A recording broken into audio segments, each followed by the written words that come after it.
বাংলা সেরা গল্পে সবাইকে জানাই স্বাগত। শুরু করছি আজকের গল্প। আজ পড়ে শোনাব মুন্সী প্রেমচন্দের লেখা গল্প কুসুম। তাহলে শুরু করি গল্পটা। গল্পের নাম কুসুম। বছরখানেক আগেকার কথা। একদিন সন্ধ্যার সময় হাওয়া খেতে বেরিয়েছি। এমন সময় নবীনবাবুর সঙ্গে দেখা হয়ে গেল। নবীনবাবু আমার পুরনো বন্ধু, লোক হিসাবে দিলখোলা ও মেজাজি। আগ্রায় বাড়ি, কবি হিসাবে সুখ্যাত। তার কবি গোষ্ঠীতে আমি কয়েকবার গিয়েছি। কাব্যের এমন উপাসক আমি আর দেখিনি। পেশায় তো উকিল, কিন্তু ডুবে থাকেন কাব্য চিন্তায়। বুদ্ধিমান লোক বলে মোকদ্দমা হাতে আসার সঙ্গে সঙ্গেই তিনি ব্যাপারটা পুরোপুরি বুঝে ফেলতে পারতেন। তাই সময় সময় মামলা জুটেও যেত, কিন্তু কাছারির বাইরে আদালত কিংবা মামলা নিয়ে কোনো আলোচনা ছিল তার নিষিদ্ধ। আদালতের চৌহদ্দির বাইরে বেরিয়ে এলেই তিনি কবি, আপাদমস্তক কবি। যখনই দেখবেন কবি গোষ্ঠী একত্রিত হয়েছেন, কাব্যচর্চা চলছে, রচনা শোনা হচ্ছে, তন্ময় হয়ে মাথা দুলিয়ে দুলিয়ে আহা আহা করে শুনেছেন। তখন নিজের রচনা পাঠ করতে গিয়ে তার মধ্যে একটা তদ্গত ভাব দেখা যেত। তার কণ্ঠস্বর এত মধুর ছিল যে তার উচ্চারিত প্রতিটি চরণ সোজা তীরের মতো এসে হৃদয়ে বিদ্ধ হতো। তার রচনার বৈশিষ্ট্য ছিল আধ্যাত্মিকতার মধ্যে মাধুর্য সৃষ্টি, নির্গুণের মধ্যে সগুণের আরোপ। তিনি যখন লখনৌ আসতেন, আগে থেকেই আমাকে খবর দিয়ে রাখতেন। আজ তাকে হঠাৎ লখনৌ শহরেই দেখে আমি আশ্চর্য হয়ে গিয়েছিলাম। জিজ্ঞাসা করলাম, আপনি এখানে কেন? সব কুশল তো? আপনি আসছেন অথচ একথা আমাকে জানালেন না পর্যন্ত।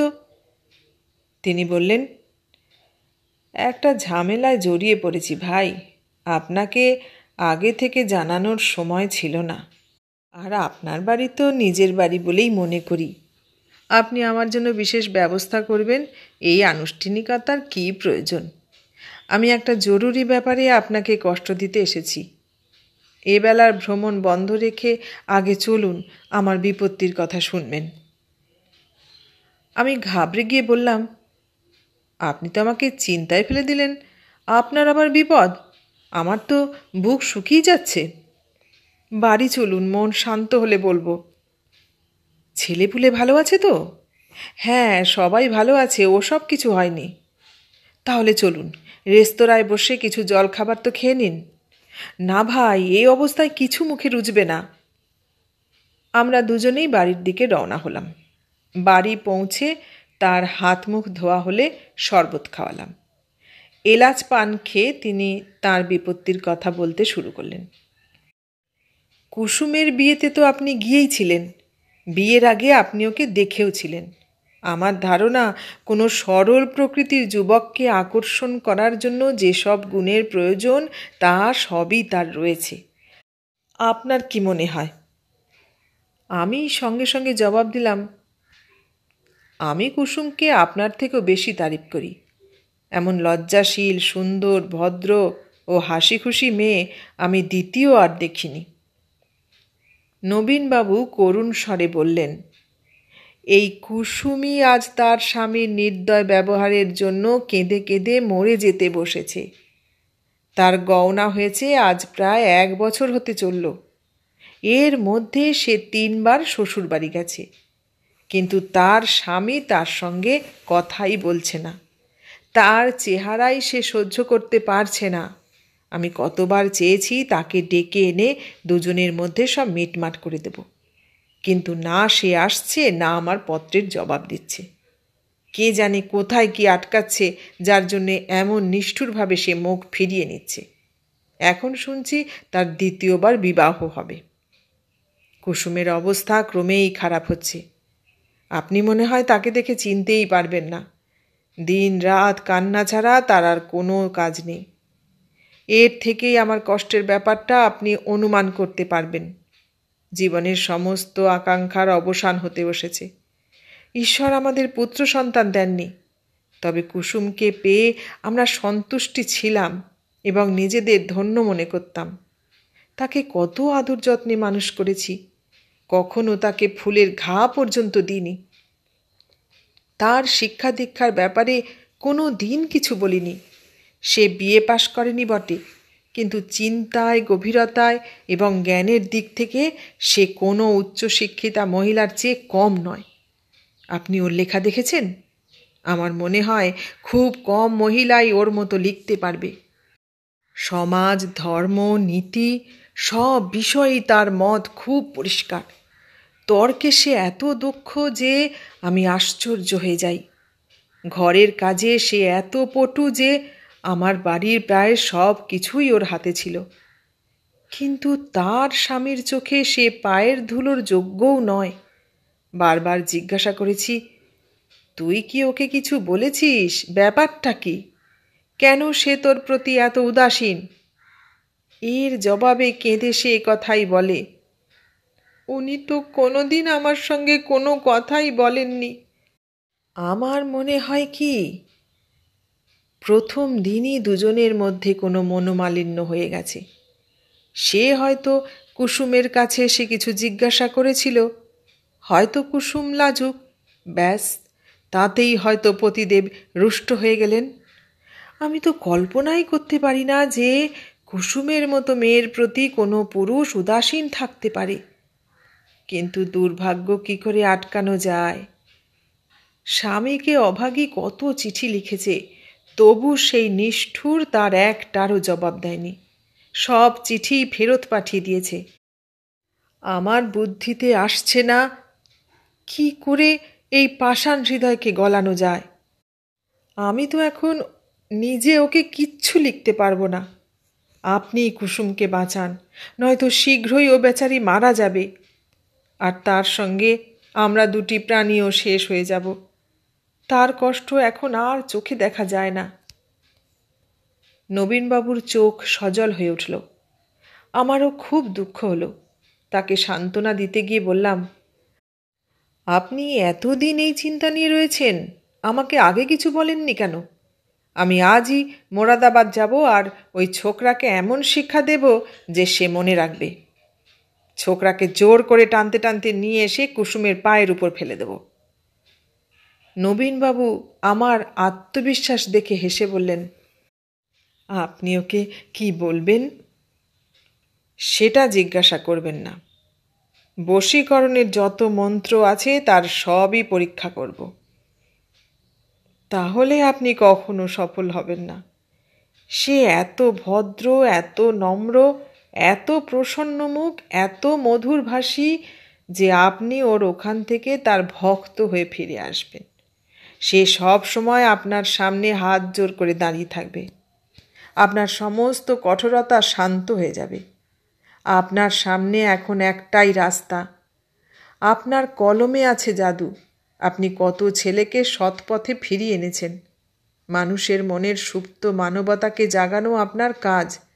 আমার ইচ্ছে আপনি কুসুমের হয়ে মর্মবিদারক, হৃদয় আলোড়নকারী এমন একটা চিঠি লিখুন যাতে সে লজ্জা পায় এবং তার মনে ভালোবাসা জাগে। আমি চিরকাল আপনার কৃতজ্ঞ হয়ে থাকব। নবীনবাবু তো কবি, তাই আমার কাছে আমার ব্যাপারে অবশ্য বাস্তবতার চেয়ে কবিত্বের প্রাধান্যই বেশি। আমার কয়েকটি গল্প পড়ে তিনি কেঁদেছেন। তাই তার বিশ্বাস হয়ে গিয়েছিল যে আমি চতুর সাপুরের মতো যেমন ইচ্ছা অন্যের মন নাচাতে পারব। তিনি এটা ভাবেননি যে সব মানুষই কবি নয় কিংবা একই রকম ভাবপ্রবণ নয়। যে গল্প পড়ে তিনি কেঁদেছেন সেই গল্পই পড়ে অনেক ভদ্রলোক বিরক্ত হয়ে বই ছুঁড়ে ফেলে দিয়েছেন। কিন্তু এসব বোঝানোর উপযুক্ত সময় সেটা নয়। যদি বলতাম তিনি ভাবতেন যে আমি পাশ কাটাতে চাইছি। কাজেই আমি সহৃদয়তার সঙ্গে বললাম, আপনি অনেক দূর পর্যন্ত চিন্তা করেছেন, তবে আমি আপনার প্রস্তাবের সঙ্গে একমত। যদিও আমার হৃদয় দ্রবীভূত করার ক্ষমতার আন্দাজ করতে গিয়ে আপনি অত্যুক্তি করেছেন, তবু আপনাকে আমি নিরাশ করব না। আমি চিঠি লিখব এবং ওই যুবকের ন্যায়বুদ্ধি জাগ্রত করার জন্য যথাসাধ্য চেষ্টাও করব। তবে আপনি যদি অনুচিত মনে না করেন, তাহলে কুসুম তার স্বামীকে যেসব পত্র লিখেছে সেগুলো আমাকে দেখাবেন। সে তো পত্র ফেরতই দিয়ে দিয়েছে, আর যদি কুসুম ওগুলোকে ছিঁড়ে না ফেলে থাকে তাহলে তার কাছেই সেগুলো থেকে থাকবে। ওই সব চিঠি দেখলে আমি বুঝতে পারবো কোন প্রসঙ্গে লেখা যায়। নবীনবাবু তার পকেট থেকে চিঠির একটা বান্ডিল বের করে আমার সামনে রেখে বললেন, আমি জানতাম যে আপনি চিঠি দেখতে চাইবেন, তাই এগুলো সঙ্গে নিয়ে এসেছি। এগুলো আপনি ধীরে সুস্থে পড়ুন। কুসুম যেমন আমার মেয়ে, তেমনি সে আপনারও মেয়ে। আপনার কাছে লুকোবার কি আছে? সুগন্ধ গোলাপি মসৃণ কাগজের উপর সুন্দর হস্তাক্ষরে লেখা সেই চিঠিগুলো আমি পড়তে শুরু করলাম। হে আমার স্বামী, আমি এখানে এসেছি 1 সপ্তাহ হয়ে গেছে, কিন্তু এক মুহূর্তের জন্য চোখ মুছতে পারিনি। এপাশ ওপাশ করেই সারা রাত কেটে যায়।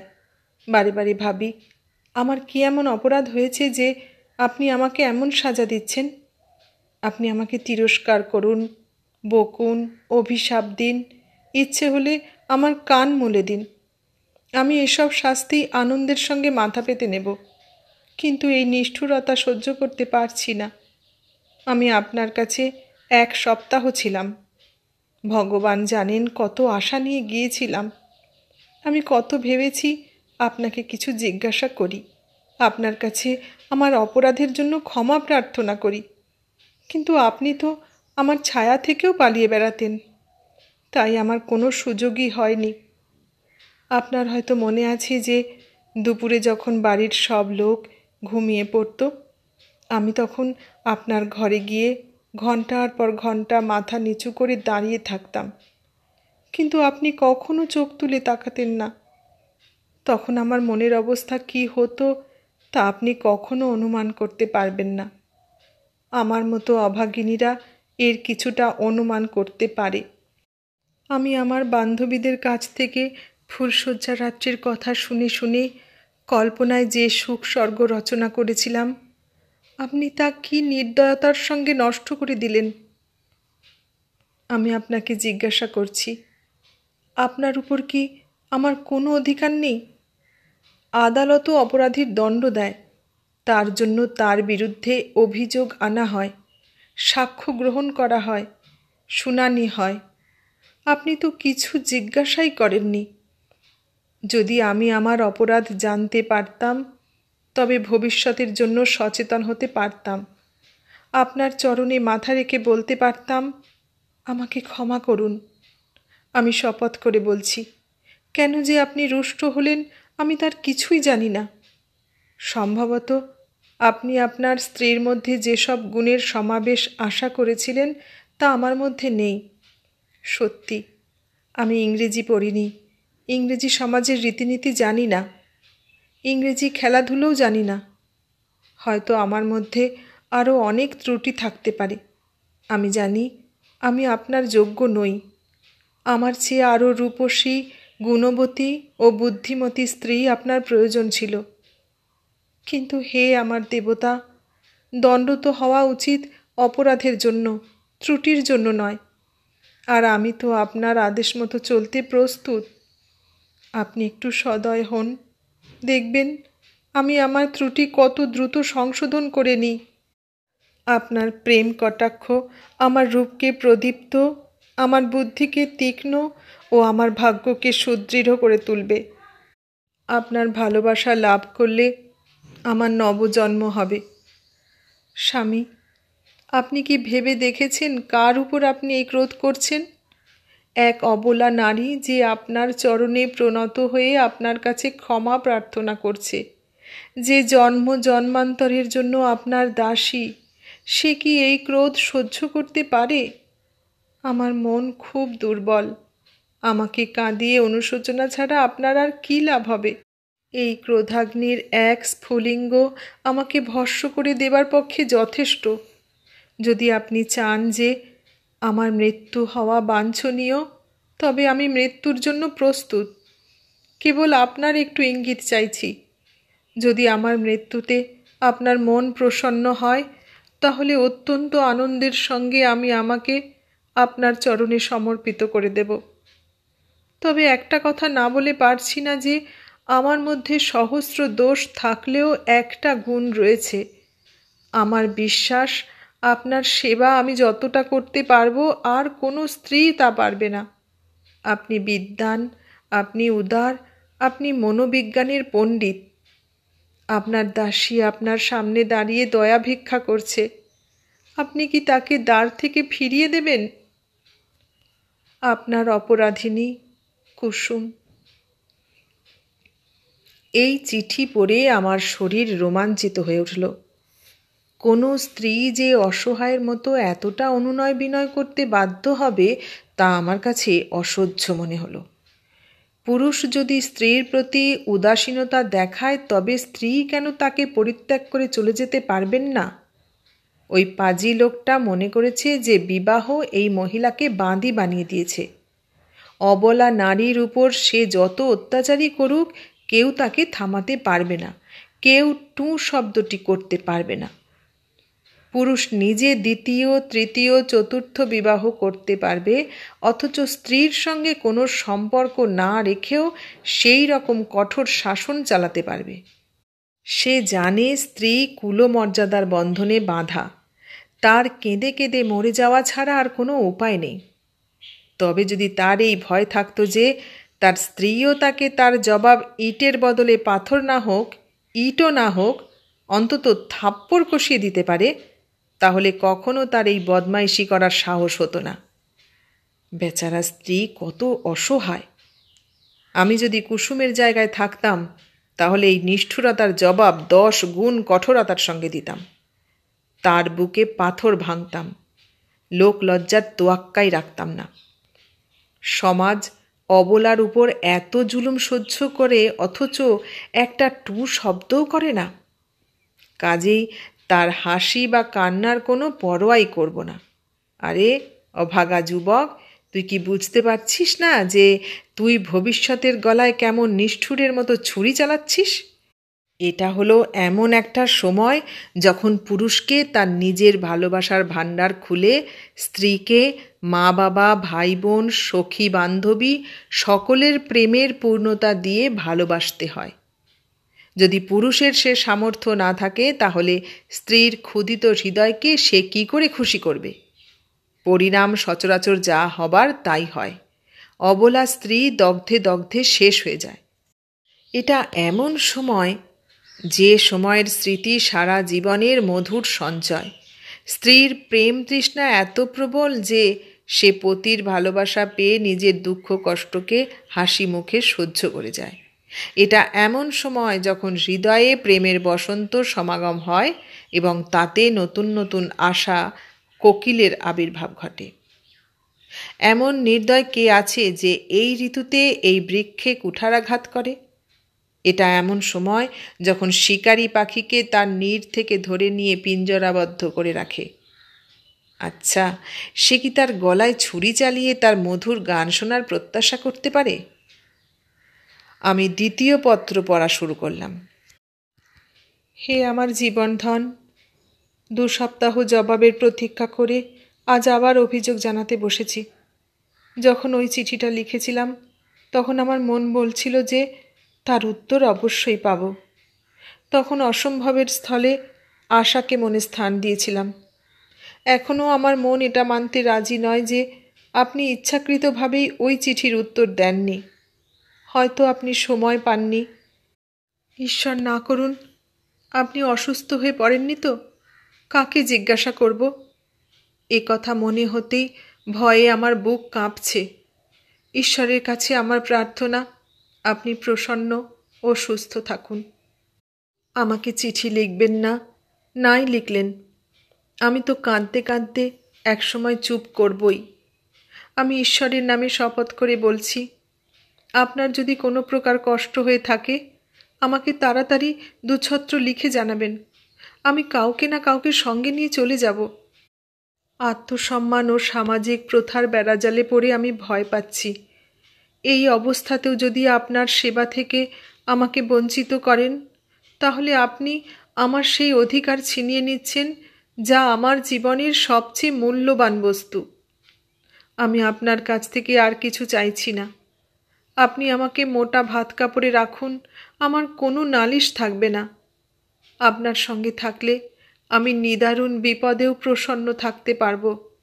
গয়নার কোনো লোভ নেই আমার, নেই অট্টালিকায় থাকার কোনো মোহ, নেই আমোদ আহ্লাদের লালসা, নেই সম্পদের প্রতি কোনো লোভ। আমার জীবনের উদ্দেশ্য কেবল আপনার সেবা করা, এই আমার জীবনের ধ্যান জ্ঞান। পৃথিবীতে আমার আর অন্য কোনো দেবতা নেই, নেই কোনো গুরু কিংবা প্রভু। আমার দেবতা আপনি, আপনিই আমার গুরু, আপনিই আমার রাজা। আপনি আমাকে আপনার চরণ থেকে বিচ্যুত করবেন না, আমাকে ত্যাগ করবেন না। আমি সেবা ও প্রেমের ফুল নিয়ে কর্তব্য ও ব্রতের অর্ঘ্য অঞ্চলে সাজিয়ে আপনার পূজার জন্য এসেছি। আপনি আমাকে এই অর্ঘ্য, এই ফুল আপনার চরণে রাখতে দিন। পূজারিনীর কাজ তো পূজা করা, দেবতা তার পূজা গ্রহণ করছেন কি করছেন না সেটা দেখা তার কাজ নয়। আমার মাথার মণি, এখন আমার কি অবস্থা তা বোধহয় আপনি জানেন না। যদি জানতেন তাহলে আপনি এত নিষ্ঠুর ব্যবহার করতে পারতেন না। আপনি পুরুষ, আপনার হৃদয়ে দয়া আছে, সহানুভূতি আছে, উদারতা আছে।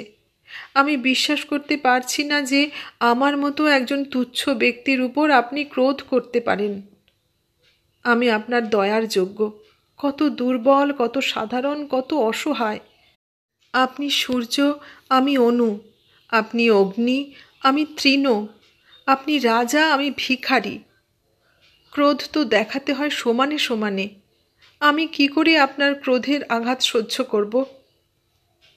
যদি আপনার মনে হয় যে আমি আপনার সেবার যোগ্য নই, তাহলে আপনি আমাকে বিষের পাত্র তুলে দিন। আমি তা অমৃত জ্ঞান করে, মাথায় স্পর্শ করে, চোখ বুজে গলায় ঢেলে দেব। যখন এই জীবন আপনাকে উৎসর্গ করেছি, তখন একে রাখা আর না রাখা সবই আপনার ইচ্ছা। এই সন্তোষই আমার যথেষ্ট যে আমার মরণ হলে আপনার সব চিন্তা ঘুচবে।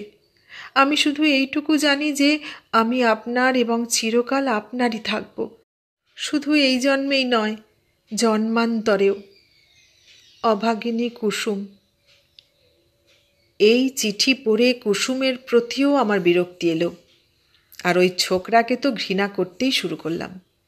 মেনে নিলাম তুমি স্ত্রী এবং আজকের দিনের প্রথা অনুসারে তোমার উপরে পুরুষের সর্বপ্রকার অধিকার রয়েছে, কিন্তু নিজেকে ছোট করারও একটা সীমা থাকবে। স্ত্রীর কিছু অহংকার, স্ত্রীর কিছু মর্যাদা তো থাকবে। যদি পুরুষ তাকে অবহেলা করে, তবে স্ত্রীরও তো উচিত তাকে অগ্রাহ্য করা। নারীকে ধর্ম ও ত্যাগের পাঠ পড়িয়ে পড়িয়ে আমরা তাদের আত্মসম্মান ও আত্মবিশ্বাস এই দুইয়েরই শেষ করে দিয়েছি। যদি পুরুষ নারীর মুখাপেক্ষী না হয়, তাহলে নারী কেন পুরুষের মুখাপেক্ষী হবে? ঈশ্বর পুরুষকে হাত দিয়েছেন, তা বলে কি নারীকে তা থেকে বঞ্চিত করেছেন? পুরুষের বুদ্ধি আছে, তা বলে কি নারী নির্বোধ? এত বিনীত ভাবের জন্যই আজ পুরুষের মেজাজ আকাশ ছুঁই ছুঁই। পুরুষ অসন্তুষ্ট হলে নারীর যেন প্রলয় উপস্থিত হলো। আমার তো মনে হয় কুসুম নয়, তার হতভাগা স্বামীই দয়ার পাত্র, কারণ সে কুসুমের মতো স্ত্রীরত্নের কদর করতে জানে না। আমার সন্দেহ হচ্ছে ব্যাটা কোনো রোগ পুষে রেখেছে, কোনো শিকারীর রঙিন জালে আবদ্ধ হয়ে রয়েছে। যাই হোক, আমি তৃতীয় পত্র খুললাম। প্রিয়তম, আজ আমি বুঝতে পেরেছি আমার জীবনের আর কোনো অর্থ নেই। যে ফুল দেখবার বা তোলবার কেউ নেই, সে ফুল ফোটে কেন? এই জন্য কি যে শুকিয়ে মাটিতে ঝরে পড়বে আর কেউ এসে মারিয়ে চলে যাবে? আমি আপনার বাড়িতে 1 মাস থেকে এখানে এসেছি। আমার শ্বশুরমশাই আমাকে নিয়েছিলেন, তিনিই আমাকে বিদায় করে দিয়েছেন। এতদিনের মধ্যে আপনি একবারের জন্যও আমাকে দেখা দেননি। আপনি দিনের মধ্যে 20 বার ঘরে আসতেন, আপনার ভাই বোনদের সঙ্গে তামাশা দেখতেন, কিন্তু আমার কাছে আসবেন না এই প্রতিজ্ঞাই যেন আপনি করে বসেছিলেন। আমি কতবার আপনার কাছে খবর পাঠিয়েছি, কত অনুনয় বিনয় করেছি, কতবার নির্লজ্জের মতো আপনার ঘরে গেছি, কিন্তু আপনি কখনো আমাকে চোখ তুলেও দেখেননি। আমি তো কল্পনাই করতে পারি না যে কোনো প্রাণী এমন হৃদয়হীন হতে পারে। প্রেমের যোগ্য নই, বিশ্বাসের যোগ্য নই, সেবা করার যোগ্য নই, তা বলে কি দয়ারও যোগ্য নই? আমি ওই দিন কত কষ্ট করে আপনার জন্য রসগোল্লা বানিয়েছিলাম, আপনি তা হাত দিয়ে ছুঁলেনও না। আপনি যখন আমার প্রতি এত বিরক্ত, তখন আমি বুঝতে পারছি না বেঁচে থেকে আমার কী লাভ। জানি না কোন আশা আমাকে বাঁচিয়ে রেখেছে। এ কেমন ন্যায় বিচার যে আপনি সাজা দিয়ে যাচ্ছেন অথচ অপরাধ কি তা বলছেন না? এটা কেমন ব্যবহার? আপনি জানেন যে এই 1 মাসের মধ্যে আপনার ওখানে খাবার মুখে তুলেছি বড়জোর 10 দিন। আমি এত দুর্বল হয়ে গিয়েছি যে চলতে গেলে চোখের সামনে সব অন্ধকার হয়ে আসে, মনে হয় চোখের জ্যোতিই নেই, মনে হচ্ছে হৃৎপিণ্ডের রক্ত সঞ্চালন বন্ধ হয়ে গেছে। ঠিক আছে, যত পারেন কষ্ট দিন, এই অন্যায়ের শেষ একদিন অবশ্যই হবে। এখন তো মৃত্যুই আমার সমস্ত আশার কেন্দ্রবিন্দু।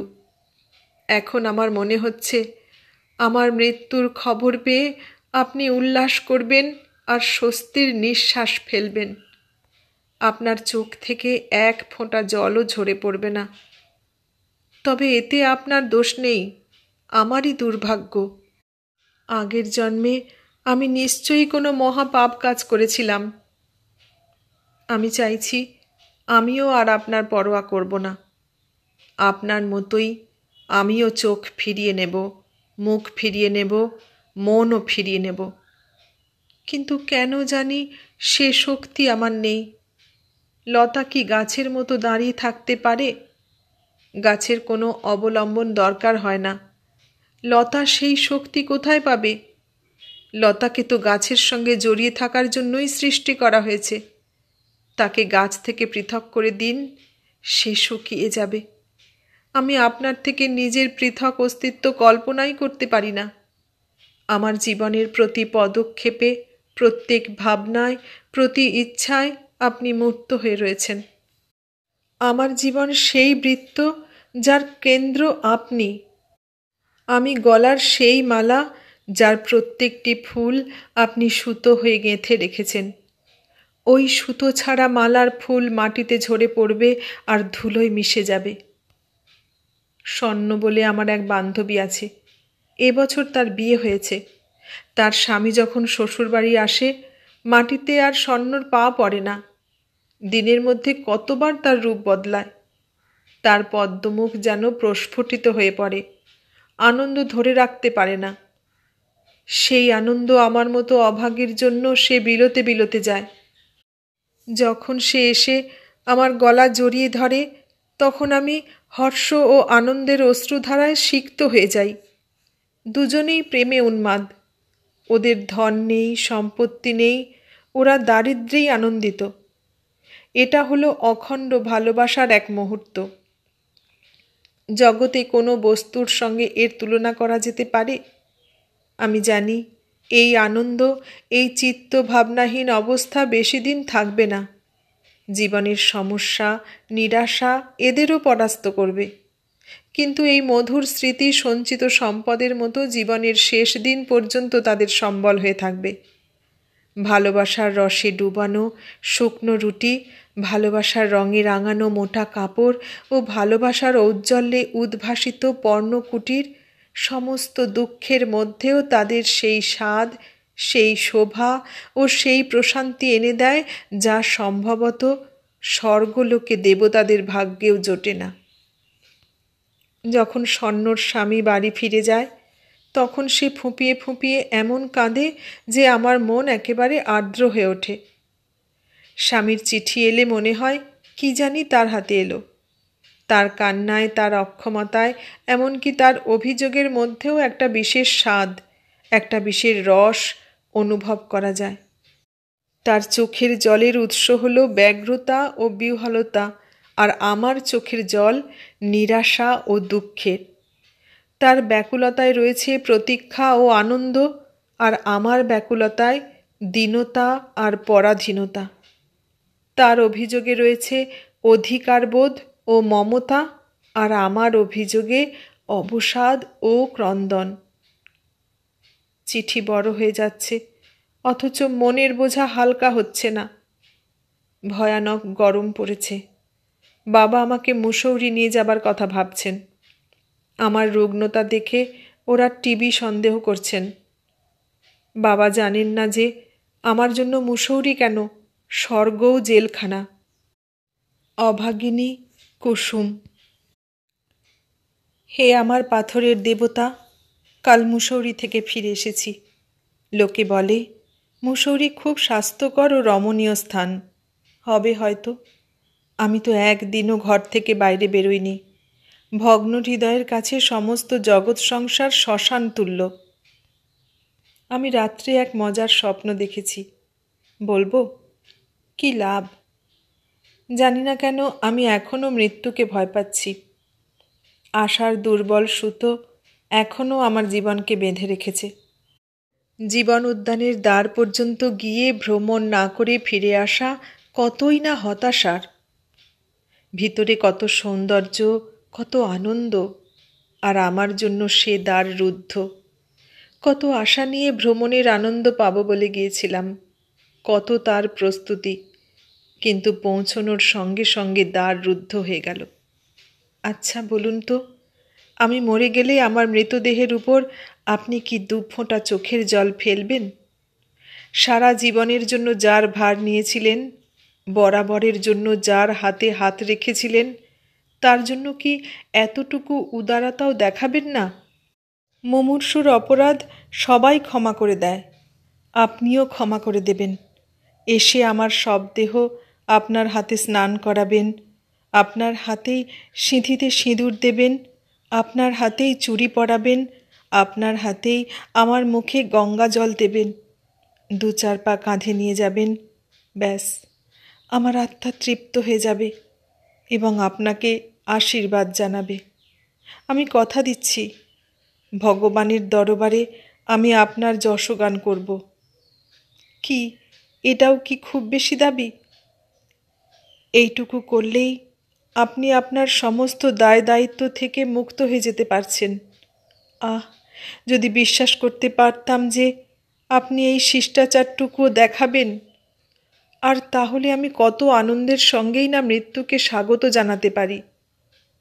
তবে আমি আপনার প্রতি কোনো অবিচার করব না। আপনি যতই নিষ্ঠুর হন না কেন, এত নির্দয় হতে পারবেন না।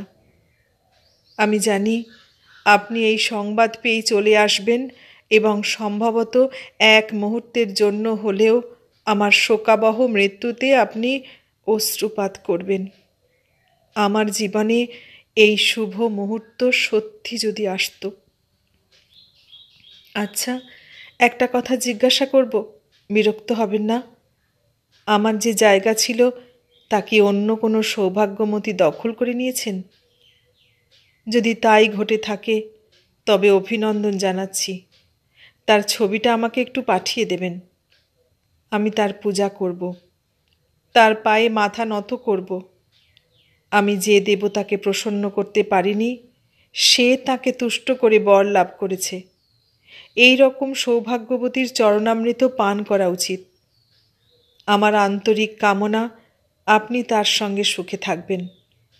যদি আমি সেই দেবীর কোনো সেবা করতে পারি, তাহলে প্রত্যক্ষভাবে না হলেও পরোক্ষভাবে তা আপনার কোনো কাজে আসতে পারে।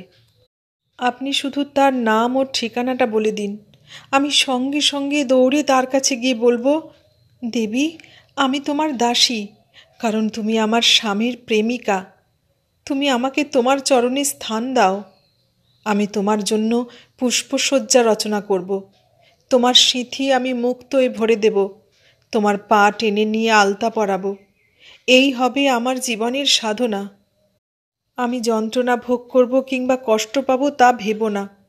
যন্ত্রণা তখনই হয় যখন কেউ আমার কোনো জিনিসকে ছিনিয়ে নেয়। যে জিনিসকে নিজের বলে ভাববার কখনো কোনো সৌভাগ্য হলো না, তার জন্য আমার কষ্ট হবে কেন? এখনো অনেক কিছু লেখার ছিল, কিন্তু ডাক্তারবাবু এসে গেছেন। বেচারা বুকের জ্বলুনিকে টিবি বলে ধরে নিয়েছেন। দুঃখ জর্জরিত কুসুম। এই 2 চিঠি আমার ধৈর্যের বাঁধ ভেঙে দিয়েছিল। আমি অত্যন্ত ভাবলেশহীন মানুষ। ভাবালুতা আমাকে স্পর্শ পর্যন্ত করতে পারে না। অধিকাংশ শিল্পীর মতোই আমিও বাগাড়ম্বরে চঞ্চল হই না। কোন কথা অন্তর থেকে বেরিয়ে আসছে আর কোন কথা কেবল মনকে ছোঁয়ার জন্য লেখা হয়েছে, এই পার্থক্য চিন্তা প্রায় সর্বসময়ে আমার সাহিত্যের রস গ্রহণের আনন্দে বাধা হয়ে দাঁড়ায়।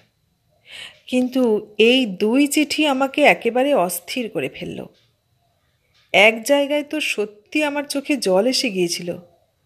যে মেয়ে মা বাবার এত আদরের, বিয়ে হবার সঙ্গে সঙ্গেই সে এমন বিপদগ্রস্ত হয়ে পড়ল, এটা ভাবতে কেমন যেন কষ্ট হয়।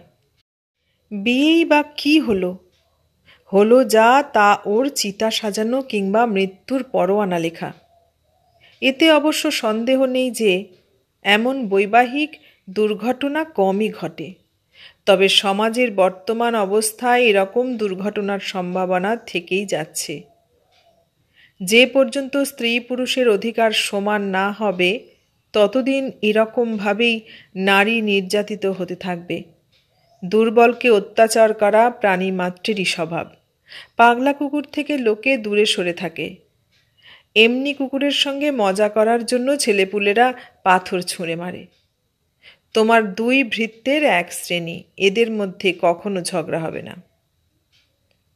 তবে আজ যদি এদের মধ্যে একজনকে অফিসার বানিয়ে দাও এবং অপরজনকে আর্দালি করো, তবে দেখবে অফিসার আর্দালির উপর কেমন মেজাজ নেয়। সুখময় দাম্পত্য জীবনের গোড়াপত্তন হতে পারে অধিকারের সমতার উপর। অধিকারের বৈষম্যও থাকবে, আবারও প্রেম থাকবে, এতে আমার সন্দেহ রয়েছে। আজ আমরা স্ত্রী পুরুষের যে প্রেমকে প্রেম বলি, তা সেই প্রেম যা দেখা যায় প্রভু ও তার পোষা জন্তুর মধ্যে। পশু মাথা নিচু করে কাজ করে যাবে, প্রভুও তাকে খোল ভুসি দেবে, তাকে সোহাগ করবে, তাকে অলঙ্কারে সজ্জিত করবে।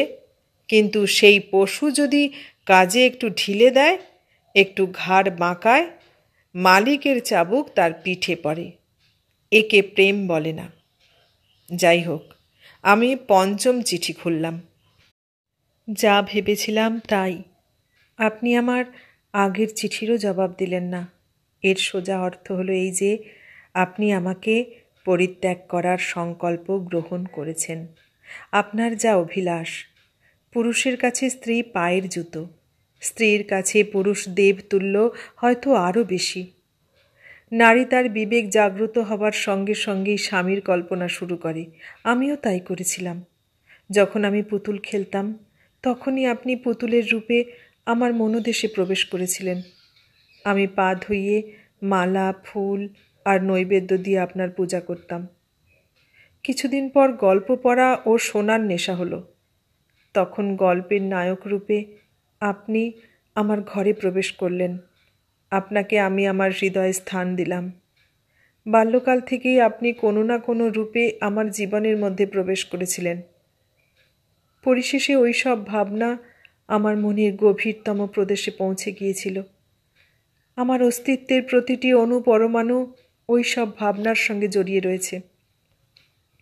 মন থেকে ওদের নির্বাসন দেওয়া সহজ নয়। তাহলে তার সঙ্গে জীবনের যে উপাদান, তাই ভেঙে পড়বে। তবে আপনি যদি চান, তাহলে তাই হবে। আমি আপনার জন্য সব কিছু করতে প্রস্তুত। অভাব কিংবা দারিদ্র্যের প্রশ্ন তো দূরের কথা, আমি নিজেকে নিঃশেষ করে দিতেও প্রস্তুত। আপনার সেবায় নিজেকে বিলিয়ে দেওয়াই আমার জীবনের উদ্দেশ্য ছিল। আমি লজ্জা, সংকোচ সব পরিত্যাগ করেছিলাম। আত্মাভিমানকে পদদলিত করেছিলাম। কিন্তু আপনি আমাকে স্বীকার করতে চাইছেন না। আমি অসহায়, আপনার কোনো দোষ নেই। আমি নিশ্চয়ই এমন কিছু করেছি যাতে আপনি এত কঠোর হয়ে গিয়েছেন, আর সেটা যে কি আপনি মুখে উচ্চারণ করতেও চাইছেন না। এই নিষ্ঠুরতা ভিন্ন আমি অন্য আর যে কোনো শাস্তি গ্রহণ করতে প্রস্তুত ছিলাম। আপনার হাত থেকে বিষের পেয়ালা নিয়ে বিষ খেতেও আমার বিলম্ব হতো না। কিন্তু বিধির বিধান অন্য। স্ত্রী হল পুরুষের দাসী, এই সত্য স্বীকার করে নিতে প্রথমে আমার বাধ ছিল। নারীকে আমি পুরুষের সহচরী, অর্ধাঙ্গিনী মনে করতাম, কিন্তু এখন আমার চোখ খুলেছে। কিছুদিন হলো আমি একটা বইয়ে পড়েছি যে আদিমকাল থেকে স্ত্রী ছিল গরু, বলদ, ক্ষেত ইত্যাদির মতোই পুরুষের এক রকমের সম্পত্তি। স্ত্রীকে বেচে দেবার, বন্ধক রাখার ও মেরে ফেলবার অধিকার পুরুষের ছিল। বিয়ের প্রথা তখন কেবল এই ছিল যে বরপক্ষ তাদের নিজ সৈন্য সামন্ত নিয়ে আসবে এবং কন্যাকে তুলে নিয়ে চলে যাবে। কন্যার সঙ্গে সঙ্গে কন্যার গৃহের টাকা পয়সা, শস্য, পশু যা হাতের কাছে পাওয়া যাবে তাও উঠিয়ে নিয়ে যাবে। কনেকে নিজের বাড়িতে নিয়ে গিয়ে বর তার পায়ে বেড়ি দিয়ে ঘরের ভিতর বন্ধ করে রাখত। তার আত্মসম্মান শেষ করে দেবার উদ্দেশ্যে তাকে এই উপদেশ দিত যে পুরুষই স্ত্রীর দেবতা, হাতের নোয়া অক্ষুণ্ণ থাকাই স্ত্রীর সবচেয়ে বড় বৈভব। আজ কত হাজার বছর পার হয়ে যাওয়া সত্ত্বেও পুরুষের সেই মনোভাবের কোনো পরিবর্তন হয়নি। পুরনো সব ব্যবস্থাই কোনোটা বিকৃত রূপে, কোনোটা পরিবর্তিত হয়ে এখনও বহাল রয়েছে। আজ আমি বুঝতে পেরেছি সেই লেখক স্ত্রী জাতির অবস্থা কত সুন্দরভাবে অনুধাবন করতে পেরেছিলেন। এখন আপনাকে আমার সবিনয় অনুরোধ, আর এই আমার শেষ অনুরোধ, আপনি চিঠিগুলো ফিরিয়ে দেবেন। আপনার দেওয়া গহনা ও কাপড়ে এখন আমার কোনো প্রয়োজন নেই। এগুলো আমার কাছে রাখার কোনো অধিকার আমার নেই। আপনি যখন খুশি চেয়ে নেবেন। আমি এগুলোকে একটা পেঁটরায় বন্ধ করে আলাদা করে রেখে দিয়েছি। এগুলোর একটা তালিকাও ওর ভিতরেই রেখে দিয়েছি, মিলিয়ে নেবেন। আজ থেকে আপনি আমার মুখ বা কলম থেকে কোনো অভিযোগ শুনবেন না। আপনি এই ভ্রান্ত ধারণা ভুলেও মনে স্থান দেবেন না যে আমি আপনার সঙ্গে অকৃতজ্ঞতা কিংবা বিশ্বাসঘাতকতা করব। আমি এ বাড়িতেই তিলে তিলে মরব, তবু কখনো আমার মনকে কালিমালিপ্ত করব না। আমি যে পরিবেশে মানুষ, তার মূলে রয়েছে পতির প্রতি শ্রদ্ধা। ঈর্ষা কিংবা জ্বালা আমার মন থেকে সেই ভাব দূর করতে পারবে না। আমি আপনার কুলমর্যাদা রক্ষা করব। সেই গচ্ছিত সম্পদ আমি কোনো অবস্থাতেই নষ্ট করব না। তবে আমার হাতে থাকলে তাও আমি ফিরিয়ে দিতাম। কিন্তু এ ব্যাপারে আমিও অক্ষম, আপনিও অক্ষম। ঈশ্বরের কাছে আমার এই প্রার্থনা, আপনি যেখানেই থাকুন না কেন যেন কুশলে থাকেন। জীবনে আমার সবচেয়ে তিক্ত যে অভিজ্ঞতা হয়েছে তা হলো নারী জীবন অধম। অধম নিজের দিক থেকে, মা বাবার দিক থেকে, স্বামীর দিক থেকেও। তার কদর না আছে মা বাবার ঘরে, না আছে স্বামীর ঘরে।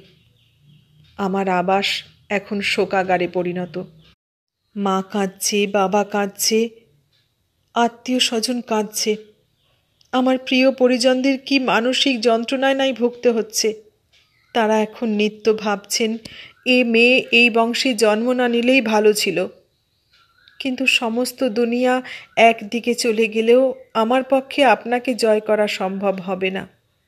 আপনি আমার স্বামী, আপনারই রায় চূড়ান্ত। এর কোনো আপিল নেই, ফরিয়াদ নেই। যাই হোক, আজ থেকে এই অধ্যায় শেষ হলো। থাকলাম আমি, আর থাকলো আমার দলিত ভগ্ন হৃদয়। আপনার সেবা করার স্বাদ আমার পূরণ হলো না। অভাগিনী কুসুম।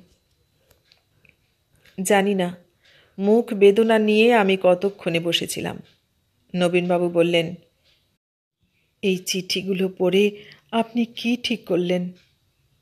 আমি আহত হৃদয়ে বললাম, যদি এই সব চিঠি ওই নরপিশাচের মনে কোনো প্রভাব বিস্তার করতে না পেরে থাকে, তাহলে আমার চিঠিতে আর কি হবে? এর থেকেও করুণ বেদনা সৃষ্টি করা আমার শক্তির বাইরে। এমন আর কোন নৈতিক ভাবনা আছে যা এই সব চিঠিতে উল্লেখ করা হয়নি? দয়া, লজ্জা, তিরস্কার, ন্যায়, আমার বিবেচনায় তো কুসুম কিছুই বাদ দেয়নি। আমার জন্য এখন কেবলমাত্র একটা অন্তিম উপায় রয়েছে, তা হলো ওই শয়তানের ওখানে গিয়ে হাজির হওয়া এবং ওর সামনাসামনি কথা বলে এই সমস্যার মর্মস্থলে প্রবেশ করার চেষ্টা করা। যদি সে আমাকে কোনো সন্তোষজনক উত্তর না দেয়, তাহলে খুনোখুনি করে ফেলব। হয় আমার ফাঁসি হবে, না হয় দ্বীপান্তর। কুসুম যে সাহস ও ধৈর্য সহকারে কাজ করেছে তার প্রশংসা করতে হয়। আপনি ওকে সান্ত্বনা দেবেন। আমি আজ রাত্রের গাড়িতে মোরাদাবাদ যাব, আর পরশুর মধ্যে যে পরিস্থিতিই হোক আপনাকে জানাবো। আমার তো মনে হচ্ছে ছেলেটি হয় চরিত্রহীন, নয় বুদ্ধিহীন। ওই উত্তেজনার মুহূর্তে কি জানি কি বকতে শুরু করেছি। এরপর খাওয়া দাওয়া করে দুজনে স্টেশনে গেলাম।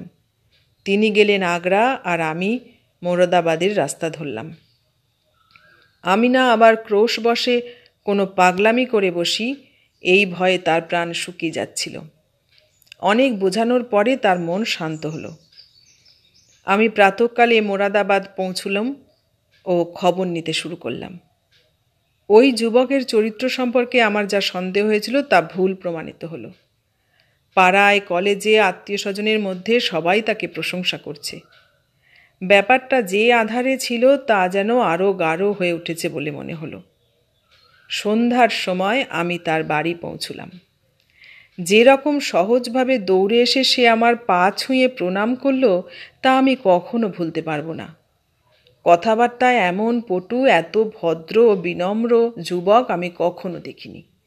বাইরে ও ভিতরে এত আকাশ পাতাল পার্থক্য আমি কখনো দেখিনি। দু চার কথায় কুশল ও শিষ্টাচার বিনিময়ের পর জিজ্ঞাসা করলাম, তোমার সঙ্গে দেখা হয়ে খুব ভালো লাগলো। তবে কুসুম কি অপরাধ করেছে যে তুমি তাকে এত কঠোর দণ্ড দিচ্ছ? সে তোমার কাছে কত চিঠি লিখেছে, তুমি তার একটারও উত্তর দাওনি। সে 2-3 বার এখানেও এসেছে, কিন্তু তুমি তার সঙ্গে কথাও বলনি পর্যন্ত। ওই নির্দোষ মেয়ের সঙ্গে এটা কি তোমার অন্যায় ব্যবহার নয়? যুবক লজ্জিতভাবে বলল, আপনি যদি এসব প্রশ্ন না তুলতেন তাহলেই খুব ভালো হতো। এর জবাব দেওয়া আমার পক্ষে খুবই মুশকিল। আমি তো এটা আপনাদের অনুমানের উপরই ছেড়ে দিয়েছিলাম। তবে এই ভুল বোঝাবুঝির দূর করার জন্য অনিচ্ছা সত্ত্বেও বলতে হবে। এই কথা বলতে বলতে সে চুপ করে গেল। বিজলি আলোর উপর নানা কীটপতঙ্গ জমা হয়েছিল। কোনোটা আবার এসে মুখের উপর পড়ছিল এবং যেন মানুষের উপর তাদের বিজয় সূচিত করে উড়ে যাচ্ছিল। একটা বড় ফড়িং শিকার ধরার জন্য মেঝের উপর ওত পেতে বসেছিল। যুবক একটা পাখা নিয়ে মেঝেতে রেখে বিজয়ী কীটপতঙ্গদের যেন দেখিয়ে দিল যে ওরা মানুষকে যত দুর্বল ভাবছে সে তত দুর্বল নয়। এক মুহূর্তেই সব পরিষ্কার হয়ে গেল, আর আমাদের কথার মধ্যে বাধা সৃষ্টি করার কেউ থাকল না।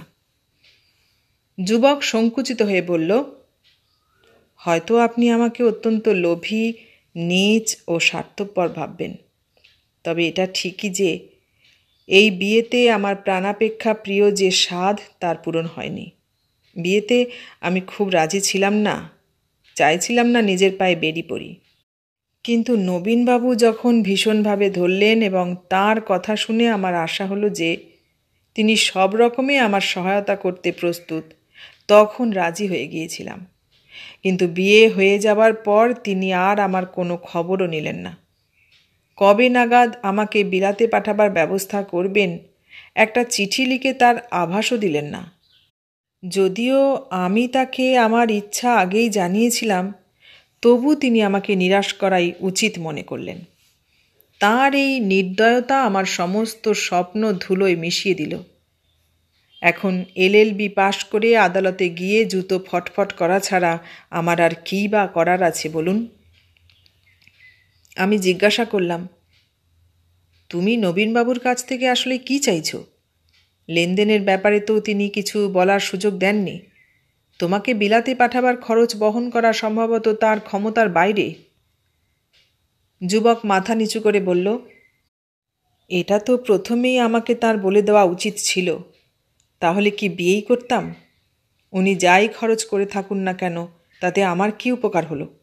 2 তরফেরই 10-12 হাজার টাকা এমনিতেই চলে গেছে, আর সেই সঙ্গে আমার সাধও ধুলোয় মিশে গেছে। বাবার তো কয়েক হাজার টাকা ঋণই হয়ে গেছে। তিনি এখন আমাকে ইংল্যান্ডে পাঠাতে পারবেন না। পূজনীয় নবীনবাবু চাইলে কি আর আমাকে ইংল্যান্ড পাঠাতে পারেন না? তার কাছে 5-10 হাজার কোনো ব্যাপারই নয়। আমি একেবারে অবাক হয়ে গেলাম। আমার মুখ ফসকে এমনিতেই বেরিয়ে গেল, ছি, বাহ রে দুনিয়া, আর বাহ রে হিন্দু সমাজ। এমন স্বার্থের দাসও আছে যে এক অবলা নারীকে চরম দুর্দশায় ফেলে তার বাবার উপর জুলুমবাজি করে নিজে উঁচু পদের লোভ করে।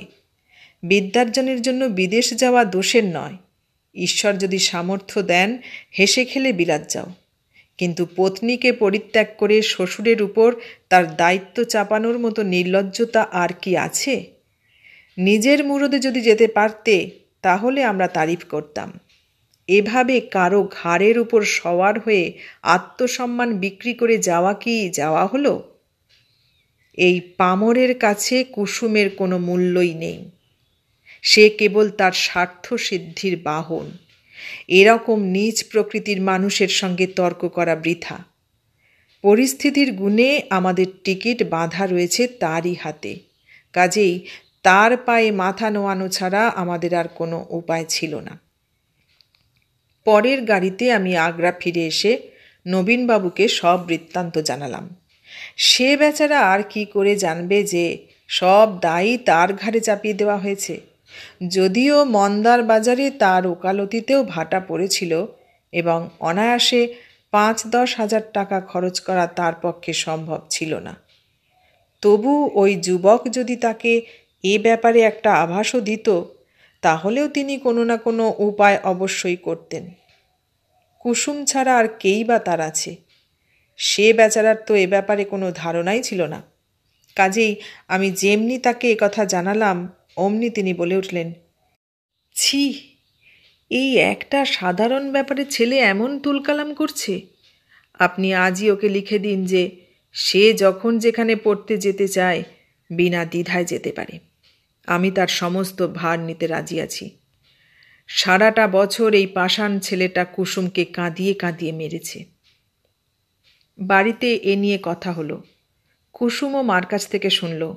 সে বুঝতে পারল 1,000 টাকার চেক তার স্বামীর নামে পাঠাবার ব্যবস্থা হচ্ছে। এ যেন সংকটে পড়ে সস্তায়ন করা। কুসুম ভ্রু কুঞ্চিত করে তার মাকে বলল, মা, বাবাকে বলে দাও কোথাও টাকা পাঠাবার প্রয়োজন নেই। মা বিস্মিত হয়ে মেয়ের দিকে তাকিয়ে বললেন, কোন টাকা? আচ্ছা, বুঝেছি। কেন, পাঠালে ক্ষতি কি? জামাইয়ের যখন ইচ্ছে তা বিলেতে গিয়ে পড়ুক, আমরা কেন বাধা দিতে যাব? থাকলেও তার, খরচ করলেও তার, আমরা কি আর সঙ্গে নিয়ে যাব? না, তুমি বাবাকে বলে দাও 1 পয়সাও যেন না পাঠায়। কেন, পাঠালে কি ক্ষতি? কারণ এই যে এটাও এক রকমের ডাকাতি, যা শয়তান বদমাইশদের কাজ। যেন কাউকে ধরে নিয়ে আটকে রেখে বাড়ির লোকেদের কাছ থেকে মুক্তিপণ হিসেবে বেশ বেশি টাকা আদায় করা।